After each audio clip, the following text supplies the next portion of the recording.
Hi எல்லோரும் எப்படி இருக்கீங்க? நம்ம இன்றைக்கி இந்த சம்மருக்கு தகுந்த மாதிரி 2 குழு குழுன்னு மில்க் ஷேக் தான் பார்க்க போகிறோம். ரெண்டுமே நம்ம சுகர் ஆட் பண்ண போகிறதில்ல. ரொம்ப ஹெல்த்தியானது, நேச்சுரல் ஸ்வீட்னஸ் மட்டும்தான் ஆட் பண்ண போகிறோம். கண்டிப்பாக இதை ட்ரை பண்ணி பாருங்கள். இதுக்கு வந்து நான் ஒரு 5-6 பேரிச்சம்பழத்தை பாலில் ஒரு 10 நிமிஷம் ஊற வச்சு அதை மிக்ஸி ஜாரில் இந்த மாதிரி அரைச்சி எடுத்துக்கலாம். இப்போ அதை ஒரு பவுலில் மாற்றிக்கலாம். இப்போ இதோட இந்த மாதிரி வாட்டர் மெலனை நான் சின்ன சின்ன பீஸாக கட் பண்ணி எடுத்து வச்சுருக்கேன். இப்போ அதையும் நம்ம இதோட சேர்த்துக்கலாம். அவ்வளோதான், எல்லாத்தையும் நல்லா ஒன்றா மிக்ஸ் பண்ணிக்கலாம். இதுக்கிடையில் நான் ஒரு சப்ஜா சீடு வந்து ஒரு டேபிள் ஸ்பூன் அளவுக்கு எடுத்து தண்ணியில் 10 நிமிஷம் ஊற வச்சுருக்கேன்.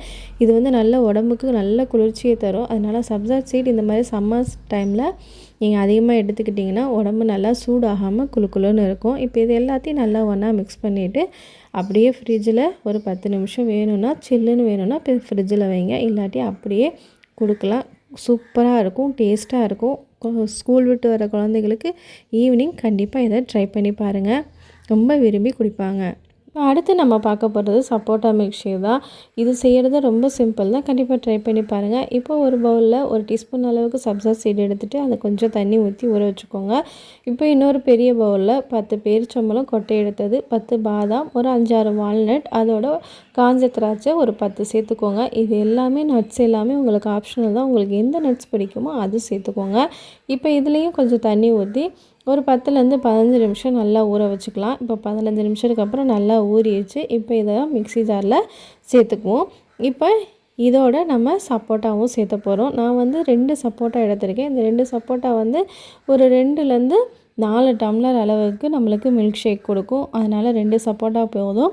இப்போது இந்த 2 சப்போட்டாவையும் நல்லா தோல் சீவிட்டு உள்ளே இருக்க கொட்டையெல்லாம் எடுத்துகிட்டு சப்போட்டாவை இந்த நட்ஸ் எல்லாம் ஊற வச்சு சேர்த்துருக்கோம்ல அதோட மிக்ஸி ஜாரில் போட்டு நல்லா அரைச்சி எடுத்துக்கலாம். பாருங்கள், நல்லா இந்த மாதிரி திக்காக நைஸாக அரைச்சி எடுத்துக்கோங்க.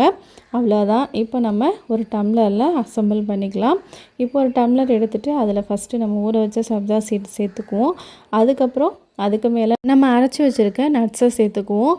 இப்போ இதுக்கும் மேலே ஒரு லேயர் வந்து நம்ம பால் சேர்த்த போகிறோம். நல்ல பால் வந்து திக்கான பால் சேர்த்துக்கோங்க. அதுதான் நல்ல டேஸ்ட்டை கொடுக்கும். இந்த மாதிரி லேயராக கொடுக்கும்போது குழந்தைங்க நல்லா விரும்பி சாப்பிடுவாங்க. அதுக்காக தான் இந்த மாதிரி கொடுக்குறது. கண்டிப்பாக இதை ட்ரை பண்ணி பாருங்கள். உங்களோட ஃபீட்பேக்கை கமெண்ட் செக்ஷனில் சொல்லுங்கள். இன்னொரு இன்ட்ரெஸ்டிங்கான வீடியோவில் உங்கள் எல்லோரையும் சந்திக்கிறேன். அதுவரை டேக் கேர், பை பாய்.